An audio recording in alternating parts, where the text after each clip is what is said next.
దేవుని ప్రియబిడ్డలారా, ఈరోజు లోకంలో చాలా మంది కలహ ప్రియులుగా ఉన్నారు, భోజన ప్రియులుగా ఉన్నారు, మద్యపాన ప్రియులుగా ఉన్నారు, జూదానికి ప్రియులుగా ఉన్నారు.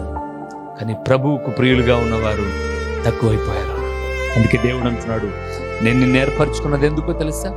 నాకు ప్రియుడవుగా ఉండాలని. దేవుని సంఘమైన మనము ఆయనకు ప్రియురాలైన సంఘముగా, వధువు సంఘముగా, రారాజైన దేవుడు మధ్య ఆకాశములోనికి వచ్చినప్పుడు ఆయనను ఎదుర్కొనేటటువంటి సంఘముగా మనం ఉండాలని ఆయన మనల్ని ఏర్పరచుకున్నాడు. ఈరోజు ఎవరెవరికో మనం ప్రియులుగా, అంటే ఇష్టలుగా ఉన్నాం. భార్యకి ఇష్టకరంగా బ్రతుకుతున్నాడు భర్త, భర్తకి ఇష్టకరంగా బ్రతుకుతుంది భార్య. అంతేనా? వారిరువురు దేవునికి ఇష్టకరంగా బ్రతకద్దా? మరి విశ్వాసులు అనబడేవారు దేవునికి ప్రియులుగా బ్రతకద్దా?